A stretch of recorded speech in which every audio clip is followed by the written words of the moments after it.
தமிழ் நண்பர்கள் அனைவருக்கும் வணக்கம். அக்னிச்சிறகு சேனல் சார்பாக இந்த வீடியோவுக்கு உங்களை அன்புடன் வரவேற்பது நான் உங்கள் கௌசி. கார்த்திகை ரேவதி சீரியலுடைய இன்றைக்கி எபிசோடுக்கான ரிவ்யூ என்ன அப்படின்றத பார்க்கலாம். அதுக்கு முன்னாடி இது வரைக்கும் நம்ம சேனலை நீங்கள் சப்ஸ்கிரைப் பண்ணலைன்னா பண்ணிக்கிறங்க. கூடவே இருக்க பெல் ஐக்கானையும் கிளிக் பண்ணி அதில் ஆல் அப்படின்ற ஆப்ஷனையும் கிளிக் பண்ணிக்கிறங்க. அப்போ தான் நான் போடக்கூடிய வீடியோ உங்களுக்கு உடனுக்குடன் நோட்டிஃபிகேஷனாக வரும். சரி வாங்க இன்றைக்கி எபிசோடுக்கான ரிவ்யூ என்ன அப்படின்றத பார்க்கலாம். எபிசோடை பொறுத்த வரைக்கும் ஸ்வாதி பாட்டு பாடினது சாமுண்டீஸ்வரிக்கு சுத்தமாக பிடிக்கவே இல்லை. வீட்டுக்கு வந்து பயங்கர கோவத்தோட ஸ்வாதியை திட்டிகிட்டு இருக்காங்க. அந்த இடத்துல சாமுண்டீஸ்வரி சாதனை அப்படின்றது எதுன்னா பெண்களுக்கு அதிகாரம் தான் மிகப்பெரிய ஒரு சாதனை அப்படின்றாங்க. அதாவது நீ படித்து ஒரு கலெக்டராகவோ ஒரு ஐபிஎஸ்ஸோ இல்லை போலீஸோ ஐஏஎஸோ ஏதோ ஒன்று ஆயிருந்தேன்னா அது எனக்கு பெருமை, அதுதான் சாதனை. பெண்களுக்கு சாதனை அப்படின்றது அதிகார பொறுப்பில் இருக்கணும் அப்படின்னு சொல்லிட்டு சாமுண்டீஸ்வரி இனிமேல் நீ பாடவே கூடாதுன்னு சொல்லிட்டு அங்கேருந்து போகிறாங்க. இதை கேட்ட ஸ்வாதி ரொம்ப அப்செட் ஆகிறாங்க. கார்த்திக் ரேவதி இவங்க ரெண்டு பேரும் ஸ்வாதியை வந்து சமாதானப்படுத்துகிறாங்க.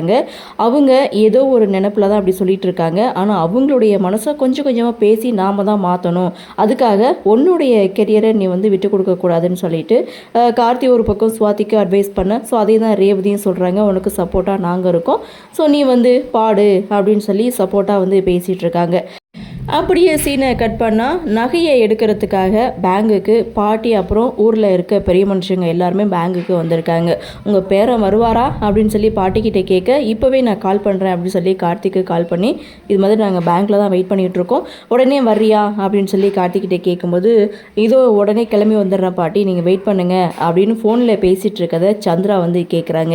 இதை கேட்டுட்டு உடனே சாமுண்டீஸ்வரி கிட்டே போய் சொல்கிறாங்க, அந்த டிரைவர் மாப்பிள்ள வந்து ராஜா சேதுபதியோடைய பேரன் தான் அப்படின்றத நிரூபிக்க இன்றைக்கி எனக்கு ஒரே ஒரு சான்ஸ் மட்டும் கொடு அப்படின்னு சொல்லி சாமுண்டீஸ்வரி கிட்டே கேட்கும்போது, சாமுண்டீஸ்வரி ஏற்கனவே இப்படி சொல்லி தான் சென்னைக்கு நீ கூட்டிகிட்டு போன, அங்கே அவமானப்பட்டதான் மிச்சம், மறுபடியும் உனக்கு இந்த சான்ஸ்லாம் கொடுக்க முடியாதுன்னு ஃபஸ்ட்டு சொன்னாலும் அதுக்கப்புறம் இங்கே சந்திரா ஏதோ பேசி சாமுண்டீஸ்வரியை சம்மதிக்க வச்சு கையோடு கூட்டிகிட்டும் வராங்க. ஸோ அந்த இடத்துல கார்த்தியும் பார்த்திங்கன்னா நகையை எடுக்கிறதுக்கு கிளம்புறாங்க. அப்போ மயில் வாகனம் வந்து என்னப்பா கிளம்பிட்டியா அப்படின்னு சொல்லி கேட்கும்போது, ஆமாம் நான் கிளம்பிட்டேன், நகை போய் எடுத்து கொடுத்துட்டு வந்துடுறேன் அப்படின்னு சொல்லிட்டு அங்கேருந்து கிளம்பும்போது இந்த சின்னத்தை கொஞ்சம் ஓவராக தான் பண்ணுறாப்புல.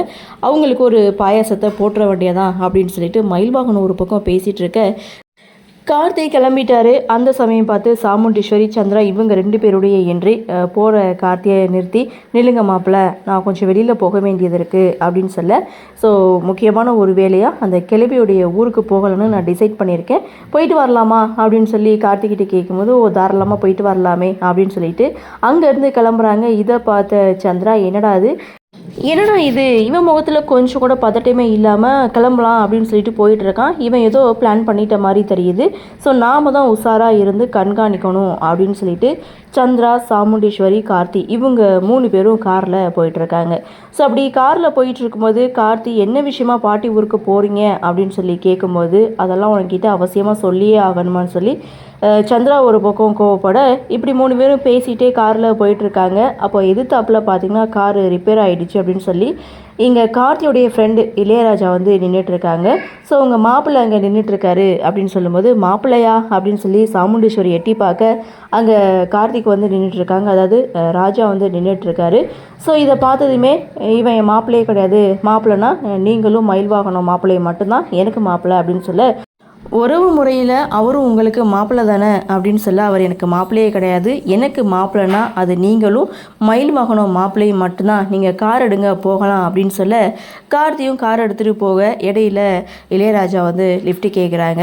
கார்த்தி கார் ஓட்டுறதை பார்த்துட்டு, நீதானா ராஜா, எனக்கு லிஃப்ட்டு கொடு, உடனே நான் பாட்டியோட ஊருக்கு போகணும் அப்படின்னு சொல்ல, ஏன் எதுக்குன்னு கார்த்தியும் கேட்க, இது மாதிரி கோவில் நகை பேங்கில் இருக்குது, நான் போய் தான் எடுத்து கொடுக்கணும், நான் தானே சேதுபதியோடைய வாரிசு, அதனால நான் உடனே போகணும், எனக்கு லிஃப்ட் கொடு அப்படின்னு சொல்ல, அந்த இடத்துல கார்த்தி சாமுண்டீஸ்வரி கிட்ட பெர்மிஷன் கேட்குறாங்க. அப்போது அத்தை உள்ளதான் இருக்காங்களா அப்படின்னு சொல்லி சாமுண்டீஸ்வரி சந்திரா இவங்க 2 பேருக்கிட்டையும் பேச்சு கொடுக்க, ஸோ அந்த இடத்துல கொஞ்சம் சந்திரா கடுப்பாயிட்டு, இவன் இப்போவே இப்படி பேசுகிறான், இவனுக்கெல்லாம் லிஃப்ட்லாம் கொடுக்கக்கூடாது அப்படின்னு சந்திரா ஒரு பக்கம் சொல்ல, பரவாயில்ல கோவில் நகைன்னு வேற சொல்கிறாங்க, நம்ம லிஃப்ட் கொடுத்து கூட்டிகிட்டு போகலான்னு சொல்லி ராஜா ஒரு பக்கம் சொல்ல, அதாவது கார்த்தி ஒரு பக்கம் சொல்ல, ஸோ இவங்க 4 பேருமே ஒரே இடத்துக்கு தான் போகிறாங்க. போன இடத்துல ஊர் பெரியவங்களும் பார்த்திங்கன்னா இங்கே கார்த்தி இளையராஜா 2 பேருமே வரவேற்கிறாங்க. அதாவது கார்த்தியை தான் ஆக்சுவலாக வாங்க அப்படின்னு சொல்லி வரவேற்பாங்க. அந்த இடத்துல தெரியக்கூடாது அப்படின்றதுக்காக 2 பேருமே தலையை சேர்க்குறாங்க. பாட்டியும் பார்த்திங்கன்னா ஸோ பேரன் வந்து ஏதோ பிளான் பண்ணிட்டான் அப்படின்ற மாதிரி அவங்க ஒரு பக்கம் நினைக்க. ஸோ அந்த இடத்துல சாமுண்டீஸ்வரி உன் பேரன் கார் ரிப்பேர் ஆகிடுச்சு அப்படின்னு சொல்லிட்டு இடையில நின்றுட்டு இருந்தான். நான் தான் லிஃப்ட் கொடுத்து கூட்டிகிட்டு வந்தேன் அப்படின்னு சொல்ல, எப்படி வந்தால் தான் என்ன, கோவில் விஷயம், நல்ல காரியம் நடக்கிற இடத்துக்கு இந்த சாமி வந்து உன்னை கொண்டு வந்து சேர்த்துருச்சு பார்த்தல்ல அப்படின்னு சொல்ல, தற்செயலாக நடந்த விஷயத்த எதுக்காக இப்படி முடிச்சு போட்டு பேசிகிட்டு இருக்க, இதுவே உனக்கு வேலையாக போச்சு, வந்து வேலையை பாரு அப்படின்னு சொல்ல. ஸோ அந்த இடத்துல சந்திராவும் சாமுண்டீஸ்வரி கிட்டே சொல்கிறாங்க, அக்கா உஷாராக இரு, அவன் எப்படி மாட்டிமா பாரு அப்படின்னு சொல்லும்போது ஸோ அந்த இடத்துல எல்லாருமே நகை எடுக்க உள்ளே போகிறாங்க. கார்த்தி அண்ட் இளையராஜா 2 பேரும் வெளியிலே நின்றுட்டு இருக்காங்க. என்னப்பா மாப்பிள்ள, நீ நகையை எடுக்க கையெழுத்து போட போகலைன்னு சந்திரா ஒரு பக்கம் இளையராஜா கிட்ட கேட்க, இதோ போகணும், எனக்கு சகுனம் காட்டணும், அப்போ தான் நான் போவேன் அப்படின்னு சொல்ல, கரெக்டாக அந்த சமயம் பார்த்து ஏதோ கார் இடிக்கிற மாதிரி ஒரு சவுண்ட் கேட்குது. அப்போது கார்த்தி சாமுண்டீஸ்வரி கிட்ட சொல்கிறாரு, ஏதோ கார் இடிக்கிற சத்தம் கேட்குது, ஒருவேளை நம்ம காராக இருக்க போகுது, நான் போய் பார்த்துட்டு வந்துடட்டுமான்னு சொல்லி கேட்க, சந்திரா போக வேணான்னு தடுக்கிறாங்க. இல்லை நம்ம காராக இருக்க போகுது அப்படின்னு சொல்லி சந்திரா கார்த்தியை அனுப்பி வைக்க, அதே சமயம் எனக்கு சகுனம் கிடச்சிருச்சு அப்படின்னு சொல்லிட்டு இங்கே இளையராஜாவும் சைன் போட உள்ளே போக, ஸோ கார்த்திக் பார்த்திங்கன்னா பின்வாசல் வழியாக இங்கே உள்ளே வர்றாரு. ஸோ மேனேஜரை மீட் பண்ணுறாங்க. மேனேஜரும் பார்த்திங்கன்னா உங்களை பற்றி நான் நிறையவே கேள்விப்பட்டிருக்கேன், டீ காஃபி ஏதாவது குடிக்கிறீங்களான்னு சொல்லி கேட்க, இல்லை எனக்கு முக்கியமான வேலை இருக்குது, நான் கையெழுத்து போட்டு கொடுத்துட்டு போகணும் அப்படின்னு சொல்லிட்டு உள்ளே கையெழுத்து போட, இந்த பக்கம் போனவன் எப்படியா இருந்தாலும் இந்த வழியாக தானே வரணும் அப்படின்ட்டு இங்கே சந்திரா ஒரு பக்கம் காத்துட்டு இருக்க. இதோட எபிசோடை முடிச்சிருக்காங்க. அடடா, செம இன்ட்ரெஸ்டிங்கான ஒரு எபிசோட். சந்திரா மீண்டும் பல்பு வாங்கியிருக்காங்க. சாமுண்டீஸ்வரி பயங்கரமாக திட்ட போகிறாங்க. ஸோ என்ன நடக்குது, என்ன மாதிரியான சுவாரஸ்யத்தோடு கதைக்கள நகர்வை கொண்டு வராங்க அப்படின்றத நாமளும் பொறுத்திருந்து பார்க்கலாம்.